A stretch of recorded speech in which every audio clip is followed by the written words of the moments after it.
Halo anak-anak, apa kabar? Sudah siapkah kalian untuk belajar kali ini? Kali ini kita berjumpa lagi dalam pelajaran yang ke-6 yaitu artikel. Tujuan pembelajaran kita kali ini siswa mampu mengevaluasi informasi baik fakta maupun opini dalam sebuah artikel yang dibaca. Nah anak-anak, sekarang saatnya kita memulai pelajaran kita. Yang pertama kita akan masuk ke pelajaran mengevaluasi informasi baik fakta maupun opini dalam sebuah artikel yang dibaca. Informasi dapat diperoleh di mana saja dan kapan saja. Medianya pun beragam, bisa dari buku, televisi, ataupun internet. Namun, apakah yang dimaksud dengan informasi itu? Informasi merupakan data yang dapat diolah menjadi bentuk yang berguna bagi penerima. Nah anak-anak, informasi juga dapat bermanfaat sebagai dasar pengambilan keputusan karena memberikan kepastian terhadap sesuatu hal. Dengan kata lain, informasi dapat mengurangi kadar ketidakpastian sehingga memudahkan seseorang untuk mengambil suatu keputusan.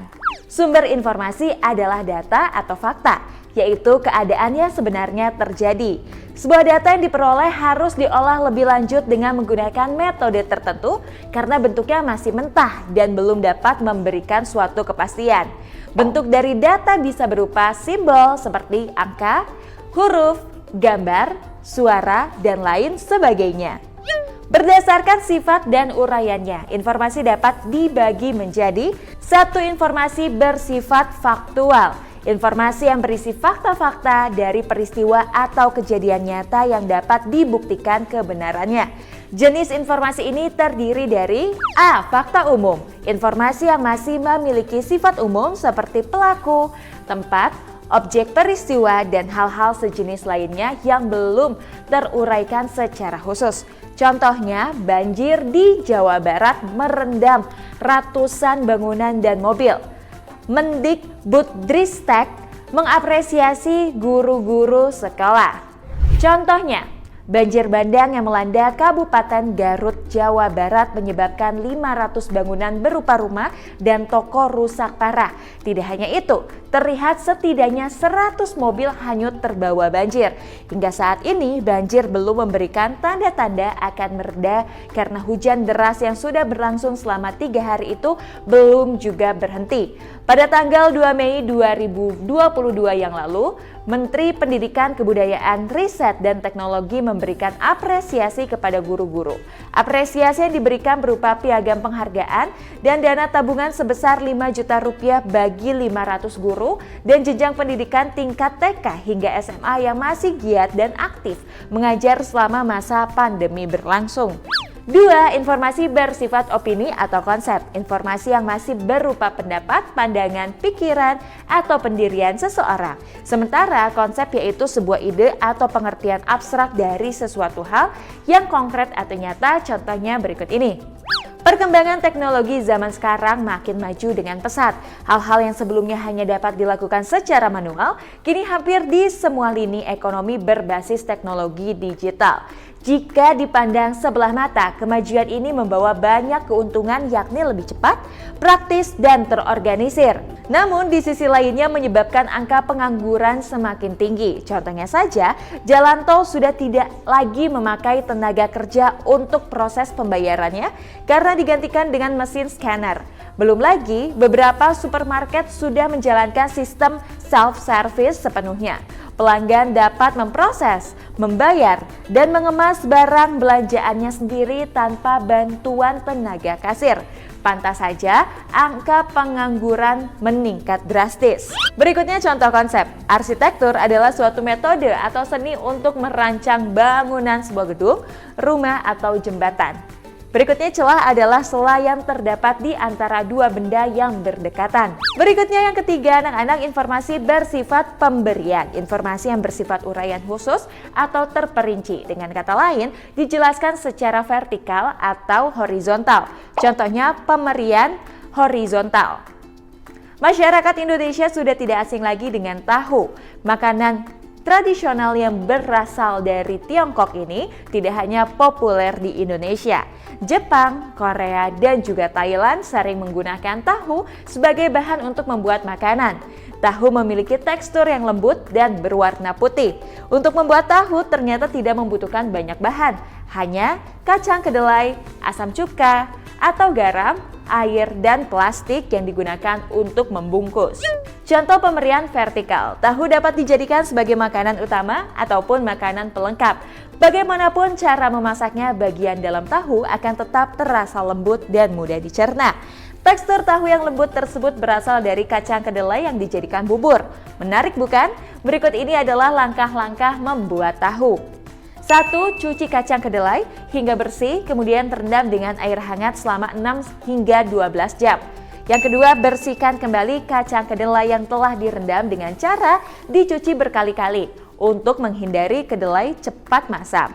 Yang ketiga, kedelai dihancurkan sampai halus dengan menggunakan gilingan atau blender.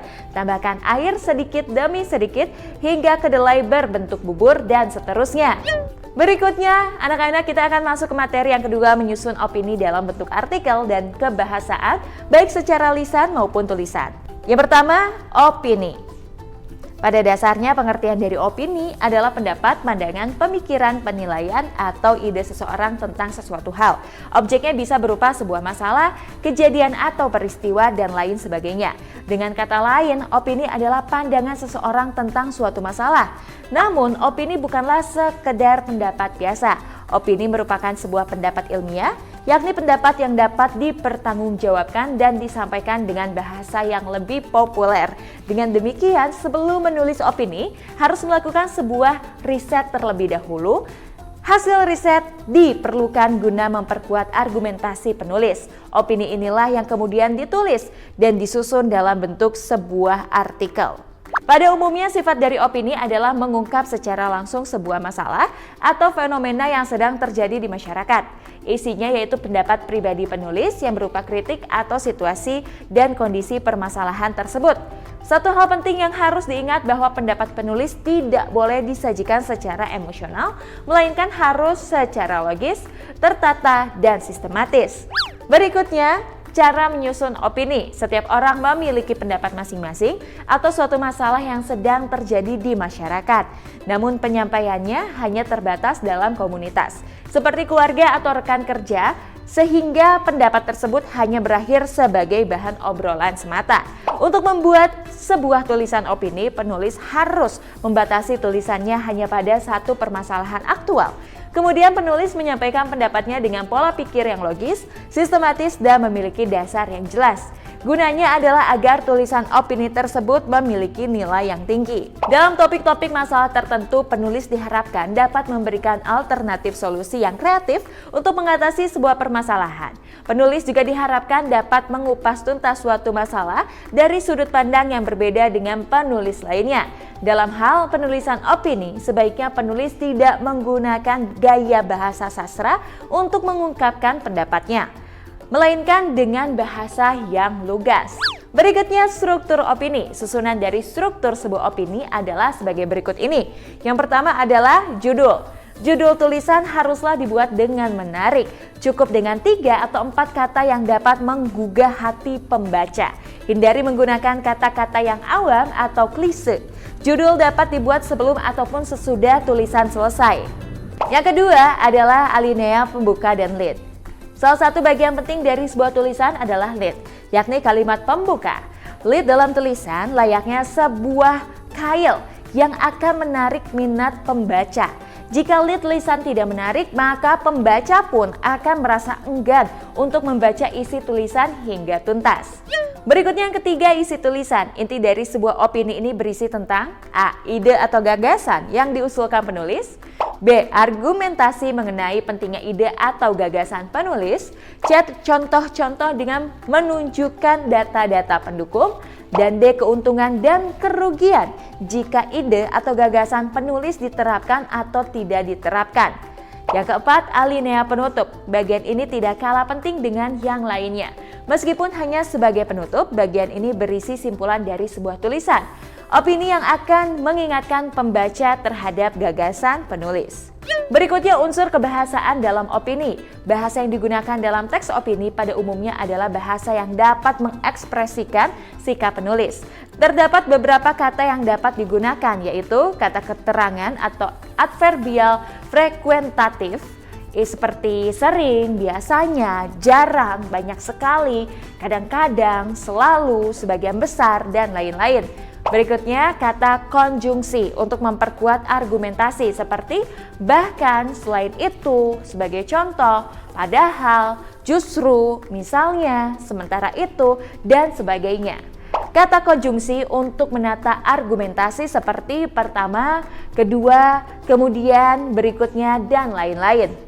Berikutnya kata kerja material, kata kerja yang menunjukkan peristiwa atau perbuatan fisik seperti membaca, menulis, menyita, berbicara, berjalan, dilaksanakan, dan sebagainya. Berikutnya kata kerja relasional, kata kerja yang menunjukkan intensitas seperti adalah, merupakan verba relasional identifikasi, mempunyai, memiliki, verba relasional atributif, dan lain sebagainya. Berikutnya kata kerja mental, kata kerja yang digunakan untuk mengajukan klaim seperti merasa, melihat, menerangkan persepsi, sedih, khawatir, menerangkan afeksi, berpikir, mengerti, memahami, menerangkan kognisi, dan lain-lain. Berikutnya kosakata khusus, kata-kata yang jarang digunakan dalam kehidupan sehari-hari seperti loyalitas, ekspektasi, esensial, analogi, paradigma, eksplorasi, dan lain sebagainya. Yang ketiga anak-anak yang akan kita pelajari yaitu menganalisis kebahasaan artikel dan atau buku ilmiah. Yang pertama kita pelajari A. Artikel. Artikel dapat dijumpai dalam sebuah surat kabar, majalah, ataupun internet. Artikel adalah sebuah karya ilmiah yang ditulis berdasarkan hasil pemikiran, hasil penelitian, atau kajian pustaka. Sebagai karya tulis yang berisi informasi untuk membaca, artikel bersifat aktual karena ditulis berdasarkan fakta tentang sebuah isu atau tema. Selain berisi informasi, artikel dapat juga memberikan alternatif solusi untuk memecahkan suatu permasalahan. Berikutnya penggunaan bahasa pada artikel. Telah dikatakan sebelumnya bahwa artikel adalah sebuah karya ilmiah. Oleh karena itu haruslah menggunakan bahasa yang jelas, formal, lugas, dan tepat. Kalimat-kalimat yang tersusun dalam setiap paragraf pun hendaknya menggunakan kalimat efektif dan tidak berbelit-belit. Selain itu, pemilihan kata atau istilah haruslah dilakukan secara cermat agar terhindar dari bias makna. Terakhir, setiap paragraf dalam artikel harus disusun dengan struktur yang runtut. Jika penulis tidak berhati-hati dalam menggunakan bahasa ataupun istilah yang tepat, dalam artian terjadi kesalahan penggunaan bahasa atau istilah, maka gagasan penulis tidak akan diterima dengan baik oleh pembaca. Bahasa yang digunakan dalam sebuah artikel adalah perpaduan dari ragam bahasa ilmiah dan ragam bahasa tulis. Ciri-ciri ragam bahasa ilmiah yaitu 1. Menggunakan diksi dan kosakata yang dipilih dengan cermat, 2. Menggunakan ejaan yang tepat, 3. Menggunakan kata yang dibentuk sesuai dengan ketentuan, 4. Menggunakan kalimat yang dibentuk dengan struktur yang lengkap, dan 5. Memiliki paragraf yang dikembangkan secara padu dan lengkap. Berikutnya yang akan kita pelajari adalah ciri-ciri dari artikel. Ciri-ciri dari sebuah teks artikel yaitu 1. Logis. Semua penjelasan yang disampaikan dalam artikel harus mempunyai dasar dan alasan yang masuk akal serta dapat diuji kebenarannya. Nah anak-anak, berikutnya yang kedua, objektif. Penjelasan yang disampaikan dalam artikel sesuai dengan data dan fakta. Yang ketiga, lugas. Tulisan artikel dibuat dengan langsung terpusat pada permasalahan yang dibahas. Yang keempat, jelas dan padat. Penjelasan dalam artikel mudah dipahami, menggunakan bahasa baku dan tanda baca yang tepat, serta tidak mengandung emosi yang berlebihan. Yang kelima, tuntas. Sebuah tema atau masalah yang dipilih untuk penulisan artikel dijelaskan secara mendalam. Berikutnya yang keenam, sistematis. Setiap langkah penulisan artikel direncanakan dan terkendali secara sistematis, prosedural, dan konseptual. Yang ketujuh, cermat. Penjelasan yang disajikan dalam artikel terhindar dari berbagai kesalahan atau kekeliruan. Dan yang kedelapan, faktual. Artikel menyajikan kebenaran berdasarkan data dan kejadian nyata. Berikutnya kita akan mempelajari analisis kebahasaan artikel. Kita akan masuk ke contoh yang pertama ya. Gubernur Provinsi DKI Jakarta Basuki Cahayapurnama tetap melanjutkan program KJP atau Kartu Jakarta Pintar bagi siswa-siswi setingkat SMA. Ia berharap hal ini dapat meningkatkan semangat belajar para pelajar Indonesia dalam meraih cita. Analisis kebahasaan dari contoh yang pertama. Satu, penulisan Basuki Cahayapurnama seharusnya diapit dengan tanda baca koma karena merupakan keterangan tambahan atau aposisi. Yang kedua, penulisan kata KJP dan SMA seharusnya menggunakan huruf kapital karena merupakan singkatan atau akronim dari nama program resmi dan nama lembaga pendidikan, bukan nama diri. Dan yang ketiga, penulisan kata Indonesia seharusnya menggunakan huruf awal kapital karena merupakan nama negara. Berikutnya, pembenaran contoh 1. Jika tadi ya tulisannya masih ada huruf kecil, setelah kita benarkan seperti ini anak-anak, Gubernur Provinsi DKI Jakarta Basuki Cahayapurnama tetap melanjutkan program KJP Kartu Jakarta Pintar dengan huruf besar atau kapital bagi siswa-siswi setingkat SMA. Di sini sudah terganti dengan huruf kapital. Ia berharap hal ini dapat meningkatkan semangat belajar para pelajar Indonesia. Indonesia sudah terganti dengan huruf I kapital dalam meraih cita. Kita akan masuk ke contoh yang kedua. Barang impor makanan olahan milik PT XYZ disita oleh KPU Bea dan Cukai tipe C Soekarno-Hatta kemarin pagi 22 Februari 2022. Barang tersebut disita karena masuk secara tidak legal karena jenis barang yang tercantum dalam surat muatan udara berbeda dengan barang fisiknya. Selain itu, makanan olahan tersebut memiliki masa kadaluarsa yang hanya tersisa 1 bulan. PT XYZ mengaku bahwa hal tersebut dilakukan agar bayar pajaknya tidak mahal. Label tanggal produksi juga akan ganti baru untuk mendapatkan keuntungan yang lebih banyak. Kita akan analisis kebahasaan contoh yang kedua. 1. Penulisan kata import dan kadaluarsa adalah kata tidak baku. Seharusnya diganti menjadi impor dan kedaluarsa. Berikutnya yang kedua, penulisan singkatan PT seharusnya tidak menggunakan tanda baca titik karena merupakan singkatan yang bukan nama diri. Yang ketiga, penulisan kata Februari seharusnya menggunakan huruf awal kapital karena merupakan nama bulan. Yang keempat, penulisan kalimat barang tersebut disita karena masuk secara tidak legal karena jenis barang adalah kurang tepat karena terdapat pengulangan kata karena yang seharusnya dapat menggunakan kata lain seperti yaitu. Yang kelima, penulisan kalimat agar bayar pajaknya tidak mahal juga kurang tepat. Dicermati sebenarnya tidak terdapat kesalahan dalam kalimat tersebut.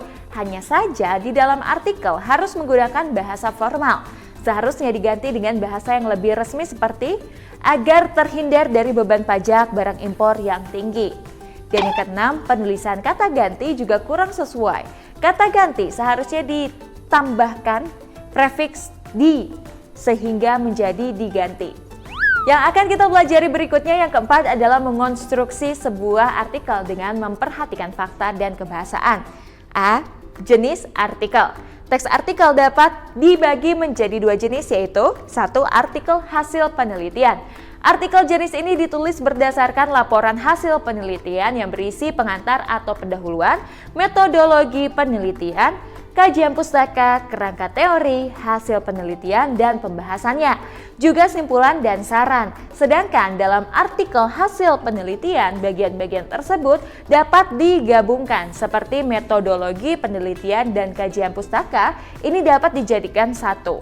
Artikel ini juga dapat dibuat dalam versi yang lebih pendek atau singkat. Yang kedua, artikel hasil kajian ilmiah. Artikel jenis ini ditulis berdasarkan kajian kepustakaan. Meskipun tidak menggunakan sampel atau populasi seperti hasil penelitian, struktur penulisan artikel hasil kajian ilmiah tidak jauh berbeda dari artikel hasil penelitian. Artikel ini sering dianggap sebagai kajian pra-penelitian karena memiliki sifat teoretis dan bukan empiris. Berikutnya, kita akan membahas cara mengonstruksi artikel. Terdapat banyak artikel yang dapat ditemukan di media massa seperti editorial, sosok, liputan berita, feature, dan panduan.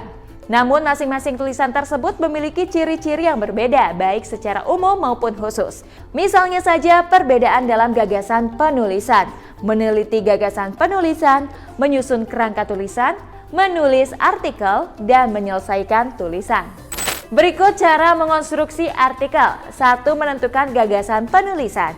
A. Mengenali jenis artikel yang akan ditulis. B. Mempelajari dan mempertimbangkan topik artikel berulang kali.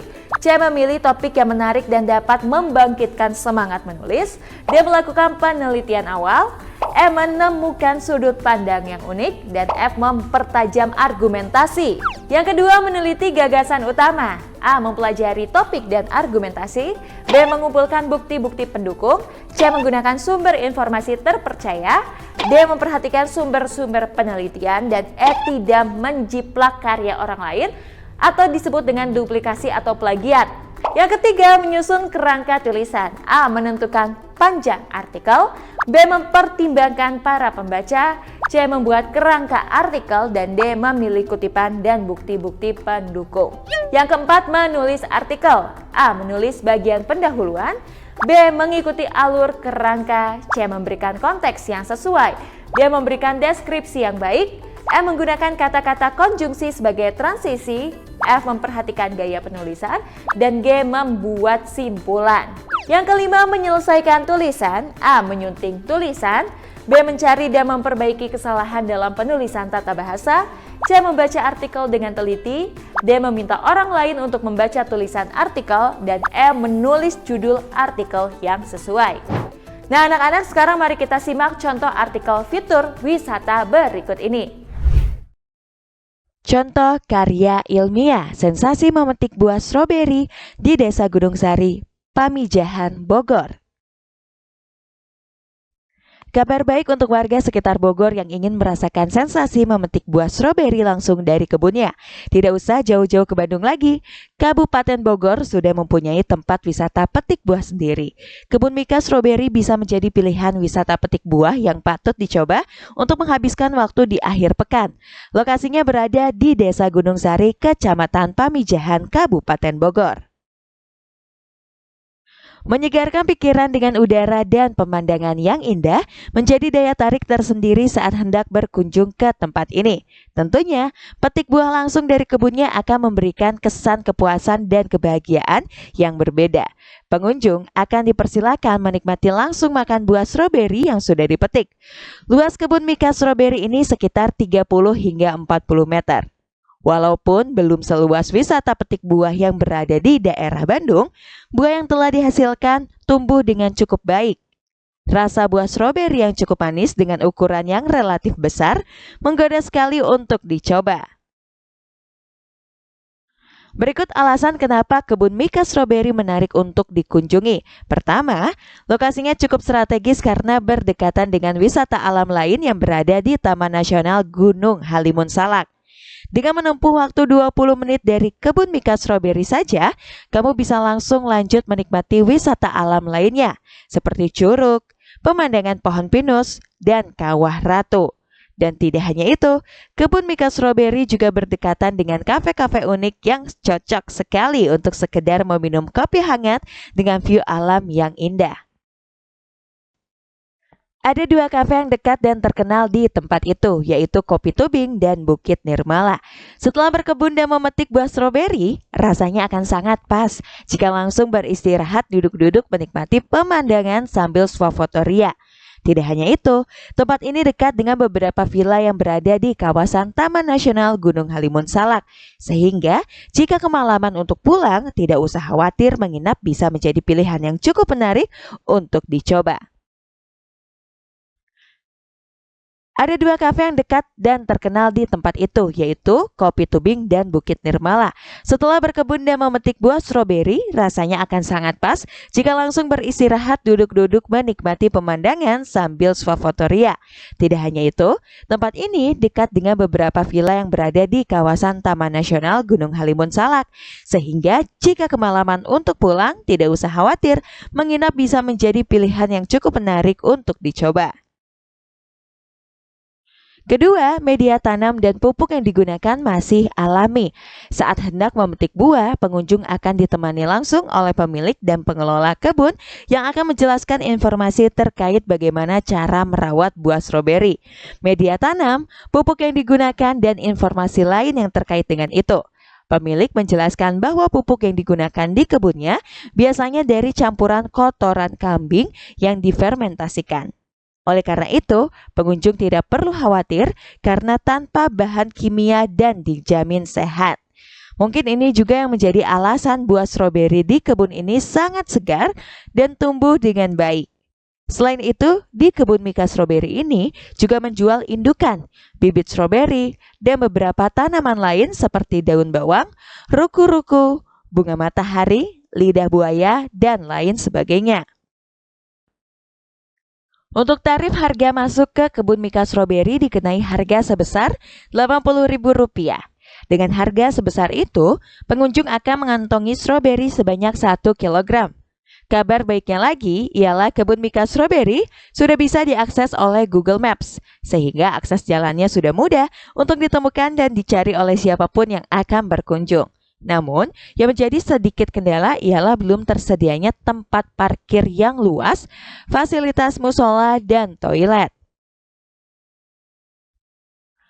Walaupun begitu, wisata petik buah ini bisa menjadi pilihan untuk berlibur bersama keluarga, friendly untuk anak, bermain sambil belajar, dan berkebun. Wisata petik buah ini juga sangat cocok sekali untuk masyarakat ibu kota yang sudah cukup ruwet dengan ramainya kemacetan. Dikutip dari Kompasiana.com dengan judul Sensasi Memetik Buah Stroberi di Desa Gunung Sari, Pamijahan, Bogor, Adinda Amalia Soliha, 30 Juli 2022. Nah anak-anak, itu dia pelajaran kita yang ke-6 kali ini, yaitu artikel. Sekarang jangan lupa untuk kerjakan latihan yang terdapat dalam buku kegiatanmu. Sampai jumpa di pelajaran berikutnya. Semangat terus untuk belajar!